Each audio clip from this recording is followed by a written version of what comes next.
The 3 most dangerous American cars. Actually, this will surprise you. Not all American cars of the past were symbols of power and pride. Some were mechanical disasters, safety nightmares, and ticking time bombs on wheels. These 3 cars weren't just poorly made, they were dangerous. And the truth behind them will surprise you. Support the channel by subscribing, and liking your support allows us to move forward and make more and more reviews and stories about them. Well, I won't keep you. Enjoy watching. Number 3. 1973 Oldsmobile Omega. Not every American car from the past was a symbol of muscle and pride. Some were disasters in disguise, like the 1973 Oldsmobile Omega. At first glance, the Omega seemed like a safe bet. It shared a platform with the Chevy Nova and promised Oldsmobile reliability in a compact, affordable package. But under that GM badge was a car full of shortcuts and compromises. Some of them dangerously bad. Let's start with the build quality. The Omega was notorious for shoddy assembly. Misaligned panels, failing electrical systems, and parts that literally fell off during driving weren't uncommon. But cosmetic issues were the least of your worries. The 73 Omega was infamous for premature rust, especially in structural areas like floor pans, rocker panels, and suspension mounts.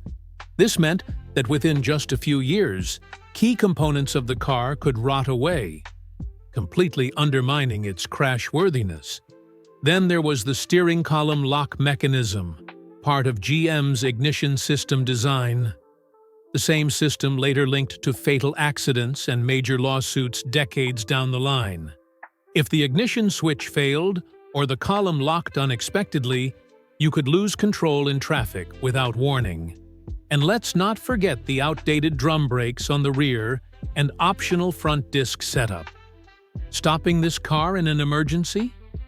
Risky at best, especially on wet roads. People bought the Omega thinking they were getting Oldsmobile quality. But what they got was a cheaply rebranded Nova that aged like milk and drove like a death wish.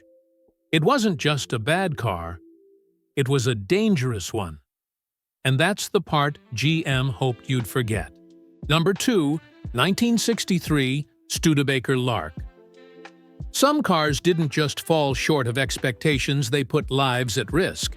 And the 1963 Studebaker Lark is one that might surprise you. At first glance, the Lark was a compact, practical ride from a struggling independent automaker.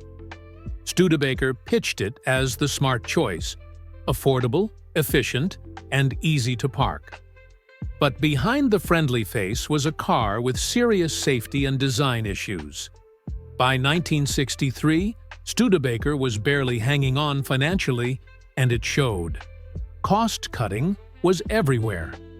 Thin sheet metal, poor crash protection, and minimal structural integrity made the Lark a nightmare in even low-speed accidents. It crumpled easily, with little to no protection for the driver or passengers. Seatbelts? Optional. Padded dashboards? Rare. Safety glass? Not always guaranteed. Studebaker hadn't caught up with the big 3 on evolving safety standards, and even they were lagging behind. Then there's the mechanical danger. The Lark's steering system was primitive and sloppy, with vague response and excessive play. Combine that with an outdated suspension setup and subpar drum brakes, and the car handled more like a shopping cart than a sedan, especially in wet or icy conditions. And let's not ignore the engine compartment. On some models, underhood fires were reported due to fuel leaks near hot engine components, a terrifying reality in a car without modern fire safety systems. People bought the Lark to save money, but they didn't realize they were gambling with safety. The 1963 Studebaker Lark was more than just the end of a dying brand.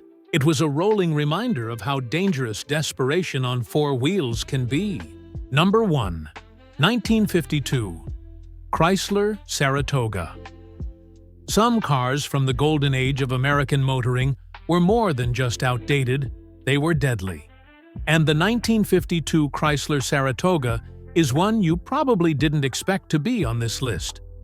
On the surface, the Saratoga was a premium performance sedan. It had Chrysler's powerful new 331 cubic inch Hemi Vive 8, one of the first of its kind. And it could move. But this car wasn't ready for the speed it was capable of. Chrysler put muscle under the hood, but forgot to match it with safety. Let's start with the brakes.